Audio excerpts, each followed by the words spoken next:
right, well, let's bring in my next guest. Joining me is a great political journalist, John Fund, National Affairs reporter for National Review. Thank you so much for joining us on the U.S. Report for the first time. I have to ask you, because I'm going to ask every single guest we have tonight, what was your first reaction to the Trump indictment this week, and what do you think his prospects are for legal jeopardy coming out of this? Oh, here we go again. American politics defined by one man, as entertaining and as important as he is. Look, the critics of this indictment have very good points that this is highly selective prosecution in the sense that Hillary Clinton and others have gotten a pass. We still don't know what will happen to the Joe Biden document investigation. On the other hand, if you read the 49-page indictment, it is very clear that Donald Trump is his own worst enemy. The behavior in this indictment, if it's proven, shows a recklessness, a disregard for the rules, propriety, almost any common sense you can possibly imagine. And it put into jeopardy a lot of the people around him who worked for him. That's basically an act of disloyalty.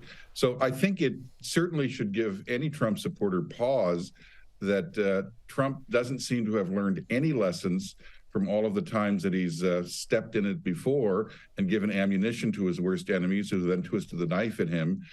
I believe that as a standing alone indictment, it doesn't affect his core supporters, but this is not the last indictment.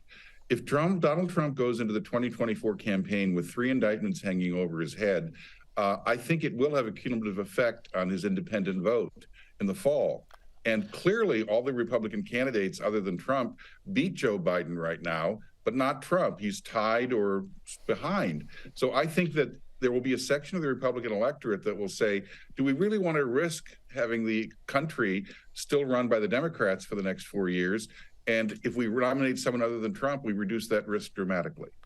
But then, in the United States, unlike Australia, voting is voluntary. And what are the chances then if, some of that Republican support that's locked on for Trump, will they come out for a Ron DeSantis or some other candidate yet to emerge into the top ranks here? Or would they stay home at the risk of giving 4 more years to Joe Biden?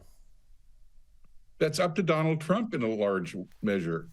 In 2020, he went down to Georgia where there were 2 runoff races for the U.S. Senate, and he basically said, the system is rigged. Why would you vote in these runoff elections? That may have probably cost the Republicans 2 Senate seats and control. Donald Trump acted very impulsively in that. If he were to take his marbles home and be very bitter about not being the Republican nominee and tell his supporters to stay home, I think that would be very damaging. The question would be, would Donald Trump really want Joe Biden, the man who defeated him, elected because of him? And if Joe Biden isn't running, and I think there's a good chance he won't be the Democratic nominee, does he want someone even worse, like a Gavin Newsom from California or a Kamala Harris, who's the vice president, running to tarnish and dismantle his legacy of his 4 years of substantial progress as president?